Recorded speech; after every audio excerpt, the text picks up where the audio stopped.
আমার স্কিন কিন্তু কিছুদিন আগে ড্যামেজ হয়ে গিয়েছিল, হালকা হালকা লাল লাল র্যাশেজের মতো উঠেছিল।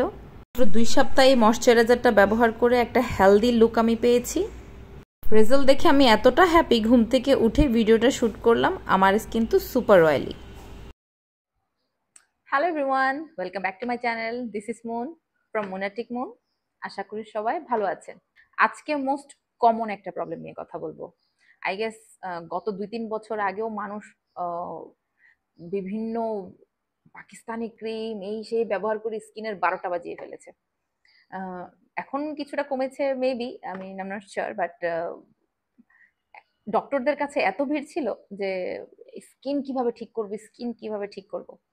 আগে আপনাকে বুঝতে হবে স্কিন ব্যারিয়ারটা কিভাবে আপনি ড্যামেজ করেছেন।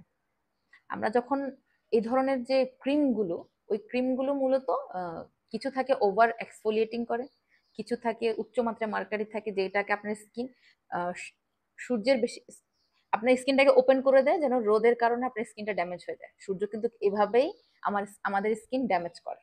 বাট আমাদের স্কিন ন্যাচারালি এমনভাবে লেয়ার করা যেন সূর্য বেশি এফেক্ট না করতে পারে, আমাদের স্কিনটা বেশি সানবার্ন না হতে পারে। বাট আমরা যখন এই ধরনের ক্রিমগুলো ব্যবহার করি, আমাদের স্কিন ওপেন হয়ে যায়। তখন সূর্যের আলোতে আপনারা যারা ব্যবহার করেছেন রিলেট করতে পারবেন। এই ধরনের পাকিস্তানি ক্রিম বা এই ধরনের হোয়াইটনিং ক্রিমগুলো ইউজ করলে স্কিনটা পরের দিন সূর্যের আলোতে ঠাস করে কালো হয়ে যায়, লাইক অনেক বেশি বার্ন হয়, জ্বালা পোড়া লেভেলের বার্ন হতে শুরু করে। আপনার স্কিন কিন্তু ড্যামেজ হয়ে গেছে ততদিনে। সো ওটা থেকে কিভাবে বাঁচবেন বা কোন ময়শ্চারাইজারটা এক্স্যাক্টলি ইউজ করবেন, কি টাইপের ইউজ করবেন, আজকে ওইটা নিয়ে কথা বলবো। আপনার স্কিন যখন ড্যামেজ হয়ে যায় বা আপনার, আজকে কথা বলবো ড্যামেজ হওয়ার পর কি করবেন। আপনার স্কিন ড্যামেজ হয়ে গিয়েছে, ফার্স্ট হচ্ছে আপনি ডক্টরের কাছে যাবেন। ডক্টর আপনাকে ড্যামেজ ঠিক করার জন্য কিছু সুদিং প্রোডাক্ট দিবে বা মেডিসিন দিবে, যেগুলো দিলে আপনি স্কিনটা আস্তে আস্তে ঠিক হবে, সুদ হবে, ব্যারিয়ারটা ঠিক হবে। এখন স্কিনের সায়েন্সটা কি, আশা করি এটা দেখলে বুঝতে পারবেন। আমাদের স্কিনে সব থেকে বেশি যেটা খাবার হচ্ছে সেটা হচ্ছে সেরামাইড বা অ্যামিনো অ্যাসিড। এই দুইটা আপনার স্কিনের জন্য ফুড। আপনার স্কিনটাকে হেলদি রাখতে, ভালো রাখতে দুইটা ইনগ্রিডিয়েন্ট মাস্ট ব্যবহার করতে হবে। সো আপনার যদি ব্যারিয়ারটা ড্যামেজ হয়ে যায়, আমি সাজেস্ট করব সেরামাইড বেস অথবা সুদিং কোনো ইনগ্রিডিয়েন্ট বেস প্রোডাক্ট ইউজ করতে, বা এমন কোনো প্রোডাক্ট ইউজ করবেন যেটা প্রোডাক্টের গায়ে ডার্মাটোলজি টেস্টেড, প্লাস প্রোডাক্টের গায়ে লেখা আছে প্রোডাক্টটা আপনার ব্যারিয়ার রিপেয়ার করে। আজকে এমন একটা ময়শ্চারাইজার নিয়ে কথা বলবো যে ময়শ্চারাইজারটা আমি সাজেস্ট করব সবাই ইউজ করবেন। কজ ব্যারিয়ার রিপেয়ারটা আসলে শুধু যাদের ড্যামেজ হয়ে গেছে তাদের জন্য না, সবার জন্য ইউজ করা উচিত। যদি আপনি একটা স্কিন রুটিন ফলো করেন, বিভিন্ন প্রোডাক্ট ইউজ করছেন, বা অনেক সময় আমরা অনেক প্রোডাক্ট কিনে এক্সপেরিমেন্ট করে থাকি বা এক্সফোলিয়েট করে থাকি, লাইক আমাদের এক সপ্তাহের একটা রুটিন সাইকেলে এক্সফোলিয়েটিং ইনগ্রিডিয়েন্ট ইউজ করা হয়, তাদের জন্য এই ময়শ্চারাইজারটা মাস্ট ইউজ করতে হবে। একটা ভালো হেলদি ময়শ্চারাইজার যেটা আমাদের ব্যারিয়ারটাকে ঠিক রাখবে। আমি আজকে কথা বলবো সেরাভির ময়শ্চারাইজারটা। এটার ভিতরে 3 এসেনশিয়াল সেরামাইড আছে। এই ময়শ্চারাইজারটা আমাদের স্কিনের যে ব্যারিয়ারটা, এটার গায়ে লিখাই, এই ময়শ্চারাইজারটার গায়ে লিখাই আছে moisturiser helps to restore the protective skin barrier. এই তার মানে বুঝতে পারছেন যে ময়শ্চারাইজারটা তৈরি হয়েছে আমাদের স্কিনের ওভারঅল হেলথ ইস্যুটাকে ঠিক করার জন্য, ব্যারিয়ারটাকে ভালো রাখার জন্য। ব্যারিয়ার মানে হচ্ছে আপনার স্কিনের প্রোটেক্টিভ শিল্ড। স্কিনটা যেন ভালো থাকে, হেলদি থাকে।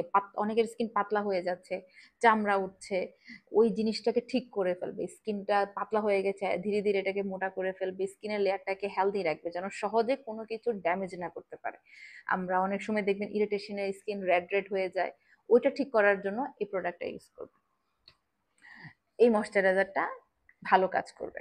সো আমি বলবো না যে এক্স্যাক্টলি সেরাভি ইউজ করেন, সেরাভি ইউজ করতে পারলে অনেক ভালো, বাট যদি ব্যারিয়ার রিপেয়ার করা জাতীয় কোনো ময়শ্চারাইজার পার, অবশ্যই ইউজ করবেন। এটার ফর্মুলাটা একটু মোটা লেভেলের, সেরামাইড বেসড। আমি যতগুলো ময়শ্চারাইজার ইউজ করেছি আমার কাছে একটু থিক লাগে, এবং এটা এমন না যে খুবই গ্রিসি ফিল হয়, না, স্কিনের সাথে ইজিলি মিশে যায়, এটা ভেলভেটি ফিনিশ দেয়। বাট জিনিসটা ভালো, আপনি এভরি নাইটে ঘুমানোর সময় ভালো করে একটা লেয়ার অ্যাপ্লাই করে ঘুমিয়ে যাবেন। এটা বেস্ট একটা ময়শ্চারাইজার। আমি বলবো dry skin, normal skin, oil skin সবাই ইউজ করতে পারবেন। আমি পার্সোনালি অয়েলি স্কিন, অনেকে মনে করে সেরাভি ময়শ্চারাইজার অয়েলি স্কিনে স্যুট করে না, বাট খুবই ভালো স্যুট করে। বাট যদি আপনার ফাঙ্গাল অ্যাকনে বা অ্যাকনে, এটা অ্যাকনে সেফ, কোনো সমস্যা নেই। বাট যদি আপনার কোনো না কোনো কিছু নিয়ে অ্যালার্জি থেকে থাকে, এটা ফ্রেগ্রেন্স ফ্রি, কোনো ইস্যুজ নাই। আপনি ইউজ করতে পারবেন। বাট তারপরে যদি আপনার কোনো ক্ল্যাশ লেগে থাকে যে আপনি স্যারামাইড বেস কোনো প্রোডাক্ট ইউজ করতে পারছেন না, একটু থিক ফর্মুলা আপনার ভালো স্যুট করে না, তাহলে আমি মনে করবো এটা আপনার জন্য না। বাট আমার অনেক অয়েলি স্কিন, অনেক বলতে অনেক অয়েলি, আমার ভালো স্যুট করে। তো আশা করি এই ময়শ্চারাইজারটা আপনি ইউজ করবেন এবং আপনার স্কিনটাকে আস্তে আস্তে ঠিক করবেন। আর যাদের ব্যারিয়ার ড্যামেজ হয়ে গিয়েছে তাদেরকে আমি সাজেস্ট করব আপনারা ফেস ওয়াশ দিয়ে পর্যন্ত মুখটা ধুবেন না, আপনারা জাস্ট ব্যারিয়ার রিপেয়ার করে এই ধরনের একটা ময়শ্চারাইজার বা সিরাম, এর বেশি কিছু ইউজ করবে না। মিনিমাম 3 to 6 মান্থ আপনার স্কিনটাকে রেস্ট দরকার, আপনার স্কিনটা হেলদি হতে হবে, না হলে আপনি যাই দিবেন তার উল্টা কাজ করবে, যাই ইউজ করবেন। ব্যারিয়ার ড্যামেজ হয়ে গেলে দুনিয়ার কোনো কিছু কাজ করবে না, এটা সত্যি কথা। এবার আপনি যতই ফেসবুকের বিজ্ঞাপন দেখেন, যাই দেখে কিনেন, যাই কিনবেন, আমার সাজেশন রিসার্চ করে কিনবেন। তো আশা করি ভিডিওটি আপনাদের ভালো লাগলো। আমার চ্যানেলটি সাবস্ক্রাইব করতে ভুলবেন না, আমার এটা নতুন চ্যানেল। আশা করি সাবস্ক্রাইব করে পাশে থাকবেন যেন আমি আপনাদেরকে এই ধরনের প্রোডাক্টিভ বিভিন্ন প্রোডাক্ট নিয়ে রিভিউ দিতে পারি বা আপনাদেরকে জানাইতে পারি কোন জিনিসটা ভালো কাজ করবে আমার পার্সোনাল এক্সপিরিয়েন্স থেকে। আশা করি ভালো থাকবেন, সুস্থ থাকবেন, পাশে থাকবেন। আল্লাহ হাফেজ, বাই বাই।